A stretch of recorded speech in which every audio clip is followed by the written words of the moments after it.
Here's my ad hoc review on these walkie-talkies. I bought these at the end of June 2025, so we're in October now.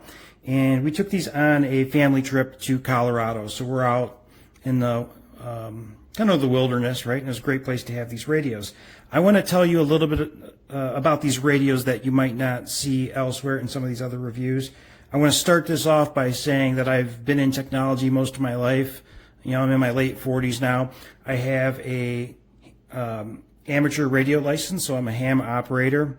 I'm not super diehard on it, but it just indicates that I know enough about radios and electronics and everything. And I own a technology business, so I'm very familiar with all this stuff. So I'm going to try and tell you in layman's terms what makes these different, what makes them really cool, what you can expect and what you can't expect. So the first thing I want to start with is the batteries. Now, if you're traveling with these, take a battery out. If you have them in there, take them out so that it doesn't bump a button in the luggage and turn on. So these are basically rechargeable double A's. These are not your name brand double A's, but they're pretty good. So this is a 1,000 milliamp hour. So your brand name rechargeables are probably 1,500, 2,200. And I've seen in some of the comments when I was looking at these originally that some people were surprised how quickly radios die, or how quickly they die, and they were leaving negative reviews. No, absolutely not. The amount of power that these put out, they are going to go through batteries quickly. And let me contrast that here. Let me show you a couple different radios. These are cheaper ham radios. So here is what's called a dual band ham radio. This has a completely different type of battery on it that's going to last longer. A little bit more difficult to get this one off. I won't even bother with that. But this is going to have a lithium-ion battery pack on the back of it. And this radio, these are actually pretty affordable too for ham radio, but you do have to have a license to use this. Another one, a step down from that you can do a family license on, is called GMRS. And this would be an example of the same brand. Again, these are cheapo, entry-level type radios. What you're going to find on these cheap walkie-talkies, they have a lot of features that you don't get in radios that you need to have a license to operate. So this one, again, has the lithium-ion battery on it. And I actually can pop this one off a little easier so you can compare. So you have a battery pack like this that's going on your more, I'd hate to call this higher end, but this is a higher end radio.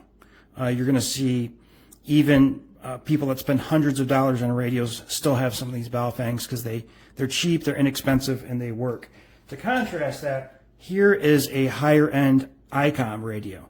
Now this is an air-to-air. This is what you would use to communicate with pilots. So if you're on the ground and you want to talk to a pilot, and we use these. I happen to be a pilot too, and this is what I use as a backup radio in my airplane, and to talk to anybody while I'm on the ground, or just as an emergency failsafe in case the radio in the plane doesn't work. So I said I know a little bit about this stuff, and hopefully that proves it. Now, features on these, which is pretty cool.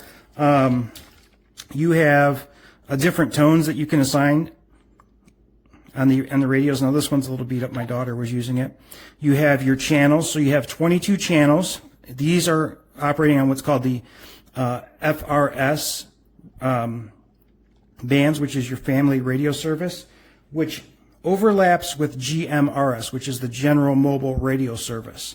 So GMRS, you're going to have guys doing off-roading, maybe hiking, people that are more diehard and professional in what they're doing, using GMRS. Around here, I'm in Northwest Ohio. Jeeps are very popular, so we got a lot of Wranglers and people doing off-roading that are using GMRS. People that are doing mountain climbing, things like that, are using GMRS and assisting with different things. So, but these operate on the same frequency. They overlap. These are not as powerful, so you can use these within the family, and you don't have to have a license to be able to use them. I saw somebody say, oh, it's a $10,000 fine if you're not licensed to use these. Well, no, you can use these because they're not GMRS, and you're fine. You have a couple different filter options on here. I'm calling them filters. They're called privacy modes officially, but I'll say filter because you can say that you only want to hear somebody that's on the digital service 99. So anybody that's not set theirs to 99, you're not going to hear them. So your family or whoever you're talking to, you're going to set them to the same number, and then you can you'll only hear each other unless somebody happens to be on that same let's call it a sub channel in layman's terms. So you might be on channel 6. Now you have high power and low power on these. High power, it's going to, I believe these are up to 2 watts. It's been a bit since I've looked them over. They're going to burn through the batteries quicker. Now we got a pretty good use out of these. I haven't charged these since we used them at the end of June, beginning of July, and they're still fine. So you have calls on there. You can assign different calls on here. You can listen to the NOAA weather radio on here. Waves 2 feet or less. Okay. Tuesday. Get out of that. You can send a SOS. And what this does is this, I'm going to turn it off, but I'll go ahead and do it. Let's see here. So that's broadcasting on this channel. Anybody listening to this channel hears that SOS right now, so we don't want to do that. Let's see if I can turn it off, if I can remember how to do that. Hit the menu button, does most things. There's a lot of menu options in here. So you got the weather, you have scan, so you have looks like a Z. That's like a left and right. You can scan channels here. You have a lamp, so you hold this down. You can turn on a light. And these are just great radios for the money. They're amazing. Again, they're going to go through batteries pretty quick because these use a lot of energy to transmit. Here in the neighborhood, we're in a suburban area. We get about a 1 to 1.2 mile range, give or take. What happens is these digital channels will filter out. There's some filters in here where if it gets too staticky, it just won't receive anymore. And you can, that's called squelch. So there's like an auto squelch. And what squelch does is if there's too much static or if the signal's not strong enough, it doesn't even listen.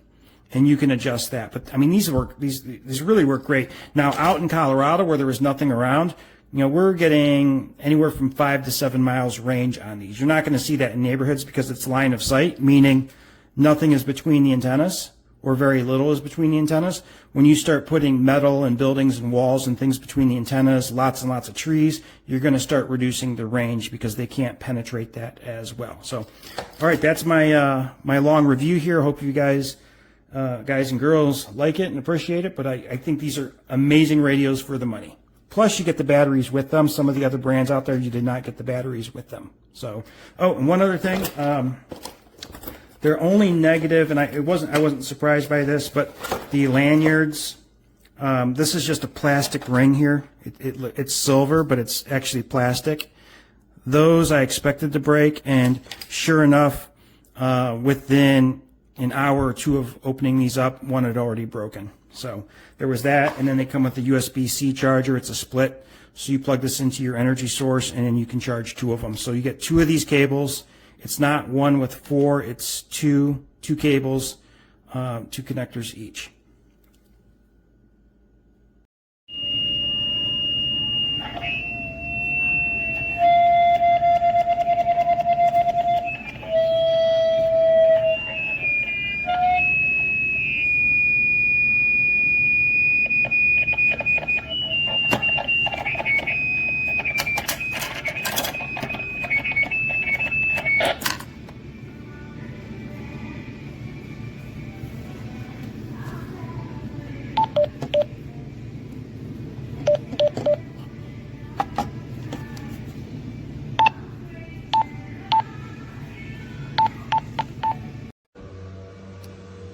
Check, check.